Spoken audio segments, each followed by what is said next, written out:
প্রিয় শিক্ষার্থীবৃন্দ, আজকে আমি তোমাদের সামনে নবম দশম শ্রেণীর ফিনান্স ও ব্যাংকিং ক্লাস নিয়ে উপস্থিত হয়েছি। আশা করি তোমরা ভালো আছো, বাসায় থাকো, সুস্থ থাকো। তো আজকে গতদিন আমি অর্থের সময় মূল্য নিয়ে একটা ক্লাস দিয়েছিলাম। সেখানে আলোচনা করেছিলাম ক এবং খ নম্বর প্রশ্নের উত্তর কীরকম হতে পারে, কীভাবে সেগুলো আমরা উপস্থাপন করতে পারি সে বিষয়ে আমরা দেখেছিলাম। তো আজকে আমি গ এবং ঘ নম্বরে কীরকম প্রশ্ন হতে পারে, কিভাবে গাণিতিক সমস্যার সমাধান করব আমরা সে বিষয়ে একটু আলোচনা করব। তো শুরুতেই আমি একটি সৃজনশীল প্রশ্ন বোর্ডে উপস্থাপন করেছি। আসলে আমরা সেটা দেখি এবং বোঝার চেষ্টা করি আসলে আমাদের কী করতে বলেছে। এখানে দেখো একটা সৃজনশীল প্রশ্ন আছে, সেখানে বলেছে মিস্টার ফজল সাহেব 12% সরল সুদে 5 লক্ষ টাকা সোনালী ব্যাংকে জমা রাখেন। তিনি আরও 5 লক্ষ টাকা জনতা ব্যাংকে বার্ষিক 10% চক্রবৃদ্ধি সুদে জমা রাখেন। 9 বছর পরে তিনি মোট জমাকৃত টাকা দিয়ে একটি বৃদ্ধাশ্রম খোলার সিদ্ধান্ত নেন। তাহলে এখানে কি বলছে যে প্রথমে বলেছে যে ফজল সাহেব 12% সরল সুদে, একটা পেলাম আমরা 12% সরল সুদে 5 লক্ষ টাকা সোনালী ব্যাংকে জমা রাখেন এবং তিনি আরও আরও 5 লক্ষ টাকা অন্য একটি জনতা ব্যাংকে 10% কী করে চক্রবৃদ্ধি সুদে জমা রাখেন। 9 বছর পরে তিনি মোট জমাকৃত টাকা দিয়ে একটি বৃদ্ধাশ্রম খোলার সিদ্ধান্ত গ্রহণ করেন। তাহলে একটা সরল সুদে রেখেছেন, একটা চক্রবৃদ্ধি সুদে রেখেছেন, দুইটা ব্যাংকে, একটা সোনালী ব্যাংকে, একটা জনতা ব্যাংকে। তো করতে বলেছি কি, গ নম্বর প্রশ্নটা আগে দেখি আমরা। মিস্টার ফজল সাহেব সোনালী ব্যাংকে জমাকৃত অর্থের ভবিষ্যৎ মূল্য কত?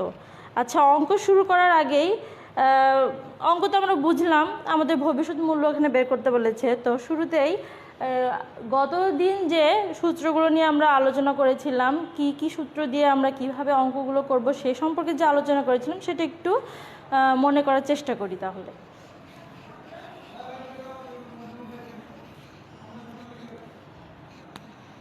একটা ছিল আমাদের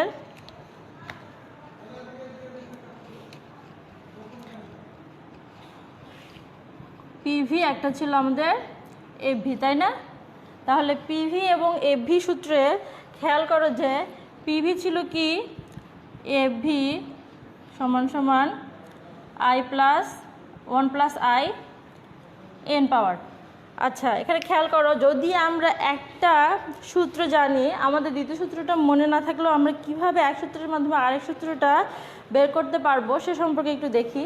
দেখো এখানে পিভি যে সূত্রটা আমরা নিয়ে আলোচনা করছি, সেখানে যে পিভি সমান সমান FV 1 plus I power N. এখন দেখো আমি এফভি বের করব, তাহলে আমরা সাইডটাকে চেঞ্জ করে নিই। এফভি সমান সমান 1 প্লাস আই পাওয়ার এন সমান সমান পিভি। তাহলে যদি কোনো অঙ্কে গুণ অবস্থায় থাকে তাহলে আমরা কি করি, সাইড চেঞ্জ করলে ভাগ করি, আবার ভাগ অবস্থায় থাকলে সাইড চেঞ্জ করার সময় কি করি, সেটা আমরা গুণ করে দিই। তাহলে খেয়াল করে দেখো শিক্ষার্থী, এফভি সমান সমান পিভি, এখানে এফভির সাথে আমাদের ডিভাইডেড অবস্থায় আছে, ভাগ অবস্থায়, সেটা যখন সাইড চেঞ্জ করবো এ পাশে নিয়ে আসবো তখন আমরা পাশে চেঞ্জ করার সময় গুণ করে দেব। তাহলে আমাদের কি হলো যে এফভি সূত্রটা যে আমরা লিখতাম এফভি সমান সমান PV 1 plus I power N, দেখো সেটা আমরা ওই একটা অঙ্ক কিভাবে করলাম, মুখস্থ যদি নাও থাকে সেক্ষেত্রে আমরা কিভাবে বের করতে পারি সেটা দেখলাম। একটা সূত্র মনে থাকলে দ্বিতীয়টা বের করতে পারবো। সেভাবে যদি আমরা পিভি সূত্রটা বের করতে যাই তাহলে 1 প্লাস আই পাওয়ার এন সমান সমান এফভি। তাহলে অতএব আমরা পিভিটা বের করব, এফভি সূত্রের মাধ্যমে পিভি সূত্রটা এখন বের করব। তাহলে এখানে দেখো পিভির সাথে 1 প্লাস আই পাওয়ার এন গুণ অবস্থায় আছে, যখন আমরা সাইড চেঞ্জ করব তখন সেটা ভাগ অবস্থায় চলে যাবে। তাহলে পিভি সমান সমান FV 1 plus I power N, এটা কি পিভির সূত্র নয়? তাই সেটাই কি ছিল না, গতদিন যেটা আলোচনা করেছিলাম, পিভি সমান সমান হলো এই সূত্র ছিল, আর এফভি সমান সমান কী ছিল, এই যে এফভি সমান সমান। তাহলে আমরা এই এফভি থেকে পিভিটা মনে না থাকলেও বের করতে পারবো, সেটা আমরা আজকে দেখে নিলাম। এখন আমি তোমাদের সূত্র নিয়ে একটু আলোচনা করি। দুইটা সূত্র এখানে আছে, সরল সূত্র এবং সুদের হারটা যখন বলে তখন দুইটা সুদটা কি দুই প্রকার থাকে। একটা হলো সরল সুদ, আরেকটা হলো চক্রবৃদ্ধি সুদ। একটা হলো সিম্পল ইন্টারেস্ট রেট, আরেকটা হচ্ছে কম্পাউন্ড ইন্টারেস্ট রেট। তাহলে সুদ হচ্ছে 2,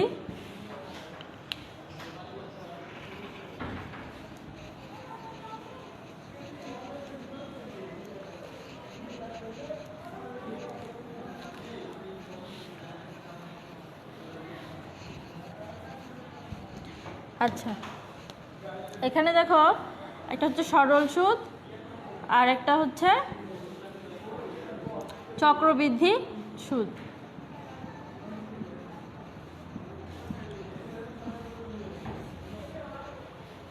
আমরা সবাই জানি সরল সুদটা কিভাবে আসে। সরল সুদটা আসলের উপর সুদ ধার্য করা হয়। আর চক্রবৃদ্ধি সুদটা কি হয়? চক্রবৃদ্ধি সুদটা সুদ এবং আসলের উপর সুদ ধার্য করা হয়। তাহলে একটা উদাহরণের সাহায্যে আমরা দেখি, বোঝার চেষ্টা করি আসলে সরল সুদটা কিভাবে হচ্ছে এবং চক্রবৃদ্ধি সুদটা কিভাবে হচ্ছে। সরল সুদটা যদি 1000 টাকা আমি 10% সুদ ধার্য করা হয় তাহলে আমাদের কত আসে? 100 টাকা। এখন হলো 4 বছর মেয়াদি, ধরো যে এটা হলো 1 মানে প্রথম বছর, 2 বছর, 3 বছর, 4 বছর।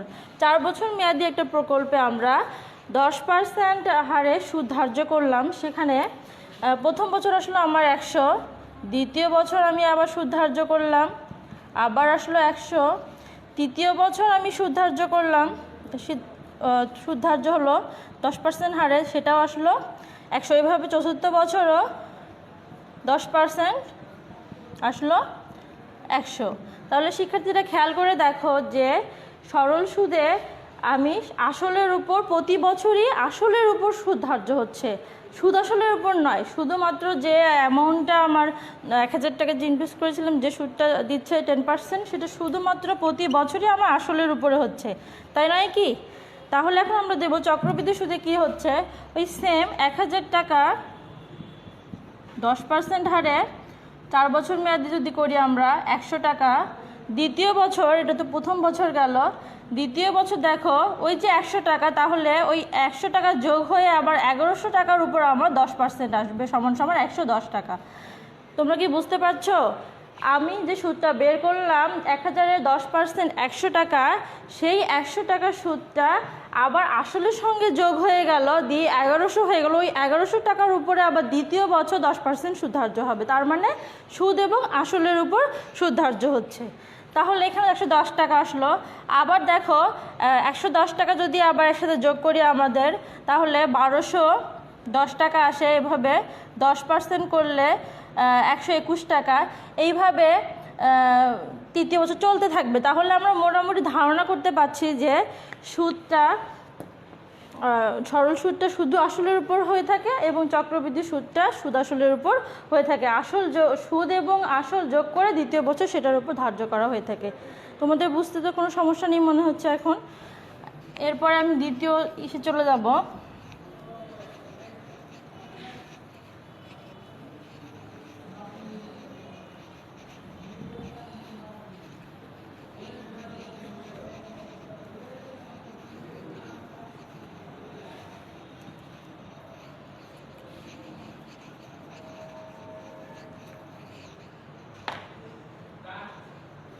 তাহলে আমাদের পিভি সূত্র হচ্ছে আর এফভি সূত্র হচ্ছে, পিভি হচ্ছে পিভি সমান সমান এফভি 1+i = n, তাই তো? গুণ অবস্থায় আছে না, এফভি সমান সমান, এটা ভুল হলো, এফভি সমান সমান পিভি 1+i = n। তাহলে পিভি সমান সমান হবে PV FV 1+i divided 1+i পাওয়ার n। তাহলে এখানে খেয়াল করে দেখো শিক্ষার্থীরা যে কোনো এফভিকে 1+i দ্বারা পাওয়ার n দ্বারা ভাগ করলে কমবে না বাড়বে? ভাগ করলে আমরা জানি সবসময় কমে, গুণ করলে বাড়ে। এটা ভাগ অবস্থাতে আছে। তাহলে অনেক সময় দেখা যায় যে নৈবিত্তিকে আসে যে এফভিটা এফভি সুদ যে নির্ণয় করি সেটা কি পদ্ধতিতে নির্ণয় করি আমরা, এটা আসে। তাহলে আমরা এখানে দেখতে পারি যদি ভাগ করলে কমে তাহলে আমরা বলতে পারি যে বাট্টাকরণ পদ্ধতি ভাগকরণ আর বাট্টাকরণ পদ্ধতিতে একই, বাট্টাকরণটা একই। তাহলে আমরা বলতে পারি যে এফভি নির্ণয়ের যে পদ্ধতি সেটা হচ্ছে বাট্টাকরণ পদ্ধতি, বাট্টাকরণ পদ্ধতি। আর উদাহরণের সাহায্যে যখন আমরা দেখালাম যে পিভিটা হলো বাট্টাকরণ পদ্ধতি আর এফভি যখন আমরা নির্ণয় করছি তখন গুণ অবস্থায় আছে তাহলে বাড়ছে। আমি তো এর আগে দেখিয়ে দিলাম যে সুদ আসলের উপর যখন আমাদের সুদ আবার দ্বিতীয় বছর ধার্য করা হয়, তৃতীয় বছরে সুদ আসলের উপর আবার ধার্য করা হয়, এইভাবে যখন চক্রাকারে চলতে থাকে সেটা হচ্ছে চক্রবৃদ্ধিকরণ পদ্ধতি। তাহলে আমরা বলতে পারি যে পিভিটা বাট্টাকরণ পদ্ধতি আর এফভিটা হচ্ছে চক্রবৃদ্ধি পদ্ধতি।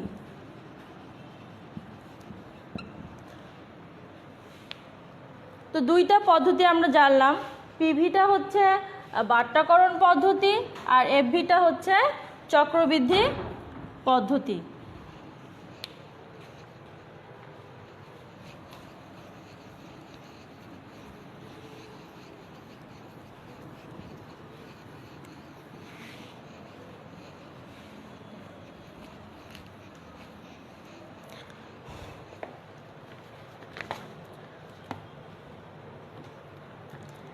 এখন আমরা অঙ্কে চলে যাই। অঙ্কে প্রথমে গ নম্বরে বলেছিল যে মিস্টার ফজল সাহেবের সোনালী ব্যাংকে জমাকৃত অর্থের ভবিষ্যৎ মূল্য কত। তাহলে ভবিষ্যৎ মূল্য কত যখন বলেছে তখন ভবিষ্যৎ মূল্য বের করে আমরা জানি সরল সুদের যে সূত্রটা আমরা জানি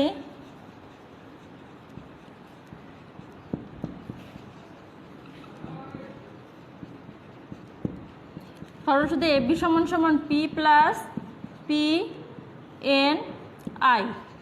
এখানে p plus p n i হচ্ছে পি গুণন এন গুণিত আই। এর আগে আমি বলেছিলাম পিভি সমান সমান হচ্ছে প্রেজেন্ট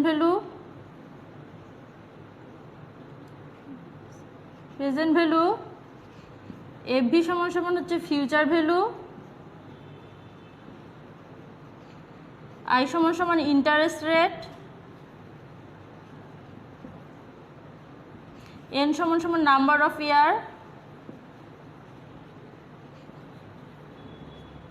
তাহলে প্রেজেন্ট ভ্যালু হলো বর্তমান মূল্য, ফিউচার ভ্যালু ভবিষ্যৎ মূল্য, ইন্টারেস্ট রেট হলো সুদের হার আর নাম্বার অফ ইয়ার হলো বছর সংখ্যা। তাহলে এখানে যে আমরা সরল সুদের যে এফভি সূত্রটা দিলাম সেটা দিয়ে আমরা এখন গ নম্বর প্রশ্ন যে বলেছে সেটা আমরা বের করি। সোনালী ব্যাংকে যে টাকা রেখেছিল মিস্টার ফজল সাহেব 12% সরল সুদে 5 লক্ষ টাকা সোনালী ব্যাংকে জমা রাখে। তো সোনালী ব্যাংকে জমা রাখলে 9 বছর পরে ওই ব্যাংক থেকে কত পরিমাণ টাকা পাবো সেটা আমরা দেখব এখন। তাহলে এখানে 5 লক্ষ টাকা, তাই না?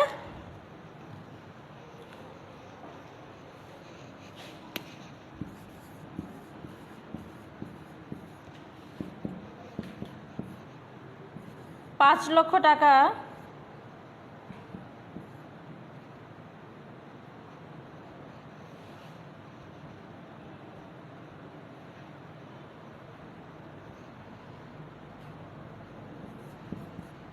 নয় বছর সুদের হার কত আমাদের 12%। সুদের হার হচ্ছে 12%। যখন আমরা গুণ করব তখন 12% এভাবে লেখা যাবে না, তো আমরা হেয়ার করে নিতে পারি এখানে যে লিখলাম এটা করার সময় এখানে আমরা হেয়ার করে নিই যে এখানে প্রেজেন্ট ভ্যালু দেওয়া আছে পি এর মান যে 5 লক্ষ টাকা, এন সমান সমান 9 বছর পরে পাবো, আই সমান সমান 12% সরল সুদে বা 0.12। আচ্ছা, তাহলে আমরা এখানে যখন করে নিলাম তখন 0.12 করে এটা মিশিয়ে। তাহলে অ্যান্সারটা আমরা বের করে নিই। প্রথমে আমি বলেছিলাম যে আমাদের ফিনান্সের অঙ্ক করার সময় সায়েন্টিফিক ক্যালকুলেটর লাগবে, সায়েন্টিফিক ক্যালকুলেটর ছাড়া ফিনান্সের অঙ্ক করতে পারবো না। দ্বিতীয় যখন চক্রবৃদ্ধি সুদ নির্ণয় করবো আমরা তখন তো অবশ্যই দেখতে পারবো কীভাবে পাওয়ারগুলো আমাদেরকে সায়েন্টিফিক ক্যালকুলেটরের মাধ্যমেই বের করতে হবে। তো আমরা এটা করে নিই আগে।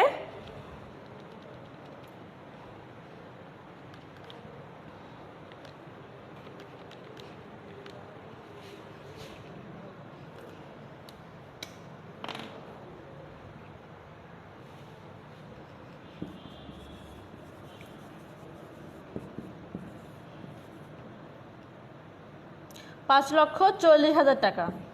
এখন 5,40,000 টাকার সাথে যোগ হচ্ছে আমাদের যে প্রথমে প্রেজেন্ট ভ্যালু যে 5 লক্ষ টাকা দেওয়া ছিল সেটা যোগ করতে হবে। তাহলে আসলে 10,40,000 টাকা।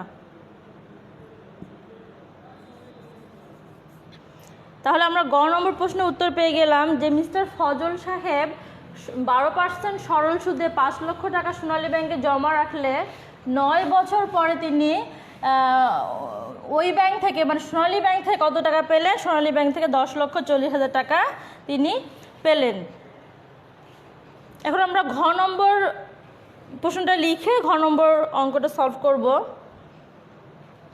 তোমাদের দেখতে পাচ্ছ কি না?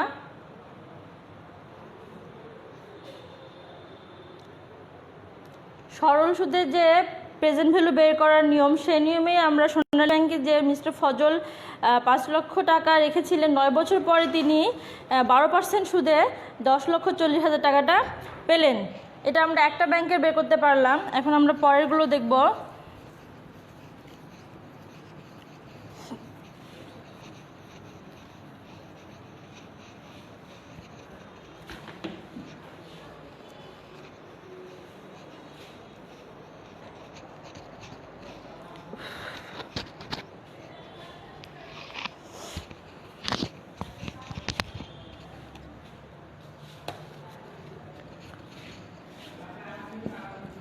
ঘ নম্বরে দেখো মিস্টার ফজল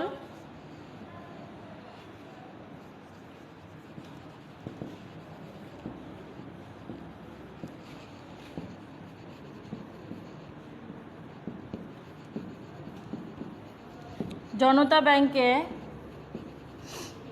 জমাকৃত অর্থের ভবিষ্যৎ মূল্য নির্ণয় করো এবং তিনি মোট জমাকৃত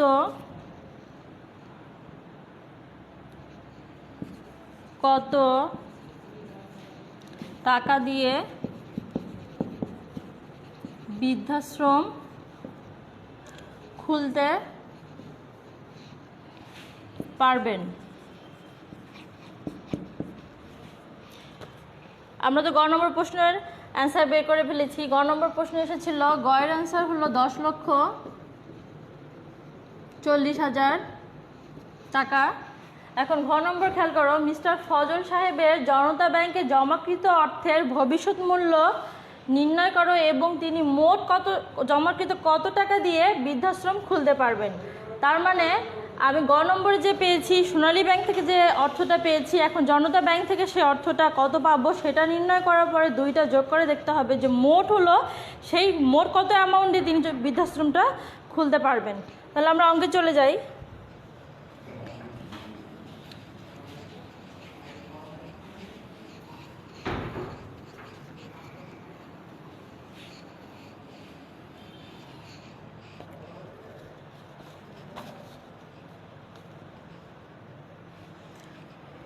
এখানে দেখো তিনি আরও 5 লক্ষ টাকা দিয়ে জনতা ব্যাংকে বার্ষিক 10% হারে সুদে জমা রাখেন। 9 বছর পরে তিনি মোট জমাকৃত টাকা দিয়ে একটি বৃদ্ধাশ্রম খোলার সিদ্ধান্ত নেন। তাহলে এখানে জনতা ব্যাংকে যখন উনি টাকা রাখেন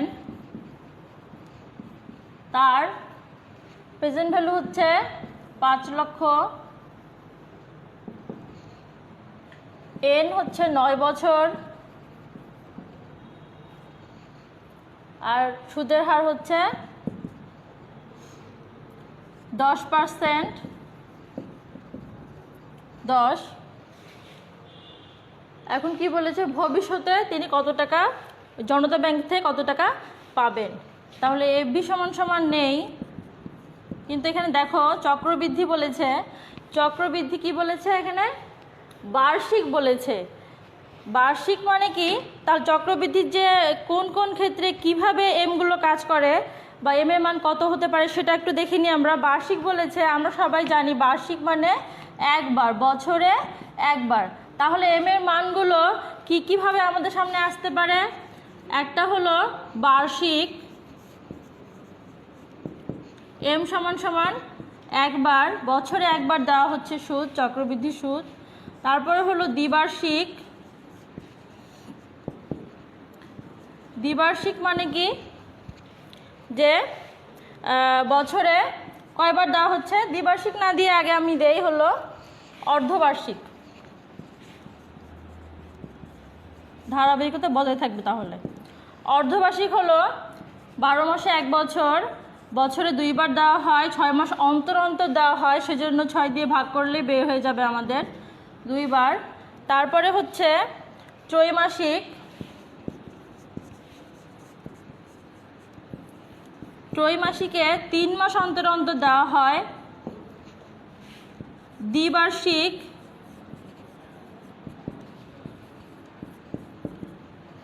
দ্বিমাসিক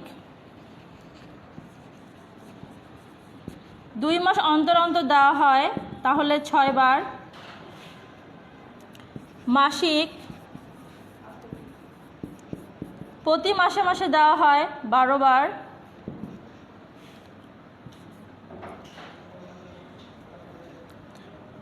তারপরে হচ্ছে সাপ্তাহিক। আমরা সবাই জানি 365 দিনে 1 বছর। তাহলে যদি কখনো মনে না থাকে যে সাপ্তাহিকটা কত হতে পারে, তা আমরা বছর এবং সপ্তাহ যে 1 দিনে 7 দিনে যে 1 সপ্তাহ সেটা তো মনে থাকে, এবং 365 দিনে 1 বছর সেটাও মনে থাকে। তাহলে এখানে দেখো 365 দিয়ে আমরা 7 ভাগ করলে পেয়ে যাব 52 বার। এবার উপরে খেয়াল করো, সাপ্তাহিক পেলাম, আমরা পাক্ষিকটা বের করব। অনেক সময় পাক্ষিকভাবে দেওয়া থাকে 15 দিনে 1 পক্ষ, আমরা সেটা তো জানি। 365 দিয়ে 15কে ভাগ করলে আমরা 24 বার পেয়ে যাব, কারণ 15 দিন অন্তর অন্তর সুদটা দেওয়া হচ্ছে। সপ্তাহে তো দেখলাম আমরা সাপ্তাহিক এবং পাক্ষিক দেখছি, 15 দিন অন্তর অন্তর দেওয়া হচ্ছে। তাহলে হয়ে গেল, সবগুলোই আমরা পেয়ে গেলাম। আরেকটা বাকি আছে, দেখো দৈনিক। দৈনিক ভিত্তিকও আমাদের সামনে আসতে পারে, তখন আমাদের এম এর মান কি হবে সেটা দেখব। প্রতিদিনই দেওয়া হচ্ছে, ওই তো 365 দিনই আমরা ওখানে সুদ ধার্য হচ্ছে, 365 দিনেরই চক্রবৃদ্ধি হারে সুদ ধার্য হচ্ছে। তাহলে আমরা দেখলাম এম এর মানগুলো কিভাবে হতে পারে। প্রথমেই আমরা দেখেছিলাম বার্ষিক, আমাদের অঙ্কে আছে বার্ষিক। আর কিভাবে এম এর মানগুলো আসতে পারে সেগুলো আমরা দেখে নিলাম। এখন আমরা অঙ্কে চলে যাই।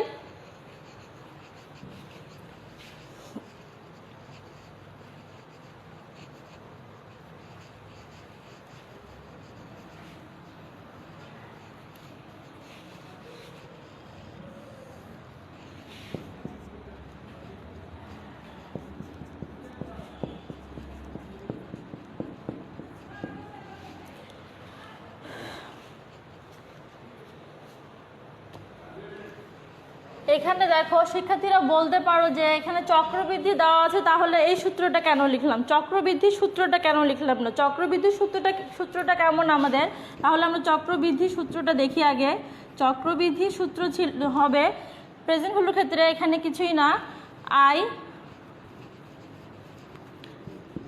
ডিভাইডেড এম, এন গুণিত এম।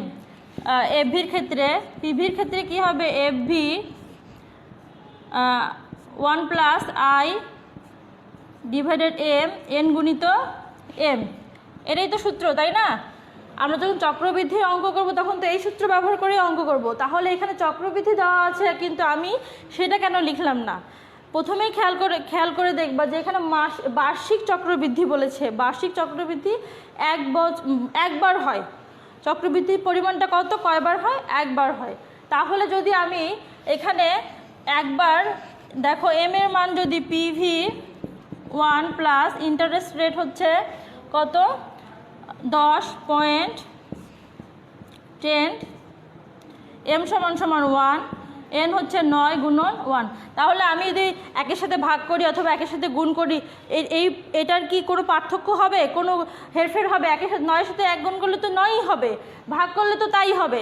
তাহলে যখন গুণ ভাগ করলে একের সাথে গুণ ভাগ করা যায় না করা যায়, সেক্ষেত্রে আমরা যখন বার্ষিক থাকবে তখন আমরা ওই এমকে আর এখানে লিখবো না লিখে আমরা এফভির যে নর্মালি সূত্র আছে পিভির সেই এফভির সেই সূত্রটা ব্যবহার করব। তাহলে তোমাদের বুঝতে অসুবিধা হলো না। যদি বার্ষিক থাকে সেক্ষেত্রে আমাদের লেখার কোনো প্রয়োজন নেই, কারণ চক্রবৃদ্ধিতে একবার হয়েছে, 1 দিয়ে গুণ করাও যা 1 দিয়ে ভাগ করাও তা। তাহলে আমরা এখন দেখতে পারি এভি সমান সমান পিভি 1 প্লাস আই এন। আমরা এই সূত্র ব্যবহার করলাম। আমরা এমকে একবার হয়েছে ওই জন্য নিয়েছিলাম। আমরা যদি অর্ধবার্ষিক, দ্বিবার্ষিক অথবা হলো ত্রৈমাসিক, সাপ্তাহিক, পাক্ষিক, দৈনিক ইত্যাদি ভাষায় আমাদের সামনে আসতো তখন আমাদের কাউন্টিংয়ের বিষয়টা থাকতো, এখন নেই। তাহলে 5 লক্ষ টাকা 1, এটা হচ্ছে 1, 0.9। আমাদের এখানে খেয়াল করে দেখো, এটাকে ভেঙে এর সাথে গুণ করার কোনো দরকার নেই, আমরা একবারই সেটা বের করতে পারবো। তোমাদের ক্যালকুলেটরে দেখবা যে 50 লক্ষ টাকা লিখে ফার্স্ট ব্র্যাকেটের একটা অপশন আছে, সেখানে ফার্স্ট ব্র্যাকেট দিয়ে আমরা 1 যোগ 0.10 ফার্স্ট ব্র্যাকেটটা ক্লোজ করব, তারপরে পাওয়ার 9 দিব, দেখবা যে একেবারে উত্তরটা চলে আসবে। কত আসছে আমাদের?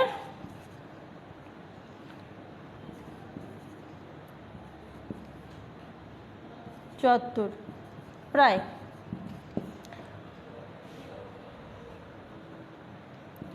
11,74,974 টাকা আসছে প্রায়। তাহলে আমরা গ নম্বরে ছিল সোনালী ব্যাংকে কত টাকা পেলাম ভবিষ্যতে এফভি। সোনালী ব্যাংকে 5 লক্ষ টাকা রেখে 12% সরল সুদে আমি 9 বছর পরে পাবো 10,40,000 টাকা। আর আমি জনতা ব্যাংকে 5 লক্ষ টাকা 10% চক্রবৃদ্ধি সুদে রেখে 9 বছরে পাবো 11,74,974 টাকা। এখন দেখো যে এখানে বলেছে যে তিনি মোট জমাকৃত কত টাকা দিয়ে বৃদ্ধাশ্রম খুলতে পারবেন। তো মোট টাকাটা এখন আমরা বের করব, মোট কত টাকা দিয়ে বের করতে পারবে। তাহলে আমাদের দুইটাই বের হয়ে গেল। এখন আমরা দেখব যে মোট কত টাকা দিয়ে বৃদ্ধাশ্রমটা খুলতে পারবেন। অতএব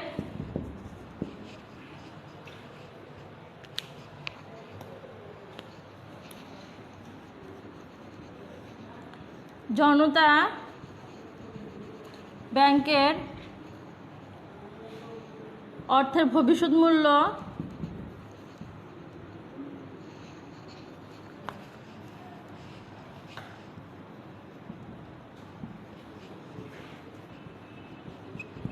কত পেয়েছিলাম? 10,40,000 টাকা। সোনালী ব্যাংকে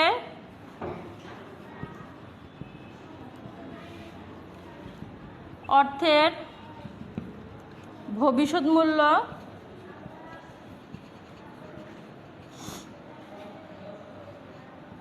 11,74,974। তো মোট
কিন্তু ৭৮,০০০ ছিল, ৭৪ না।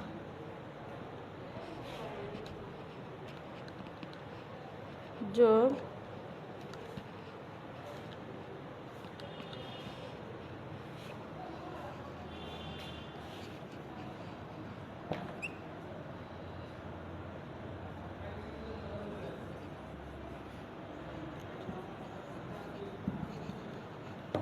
প্রিয় শিক্ষার্থীবৃন্দ, তাহলে খেয়াল করো যে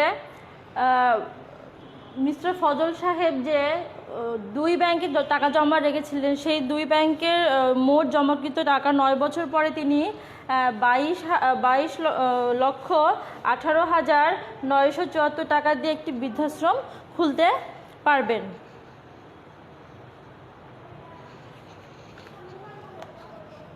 তোমরা অঙ্কটা তুলে নাও।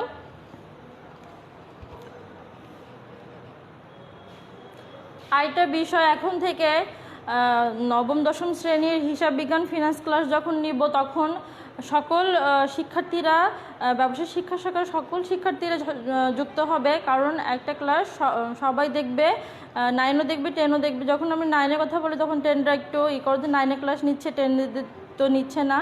আবার যখন 10দের নিচ্ছি, 9রা একটু করছে যে আমাদের ক্লাস না, কিন্তু বিষয় একই, অধ্যায়গুলো একই, সব কিছুই একই। সেহেতু আমি যখন ক্লাস নেব তখন নবম দশম শ্রেণীর ব্যবসায় শিক্ষা শাখার সকল শিক্ষার্থীরা যুক্ত হবে।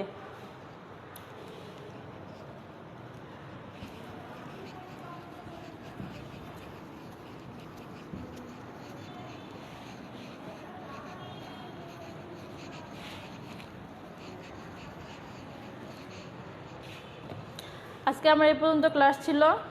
তোমরা সবাই ভালো থাকো, সুস্থ থাকো। আমার ক্লাস সঙ্গে থাকার জন্য তোমাদের সবাইকে অসংখ্য ধন্যবাদ। আসসালামু আলাইকুম।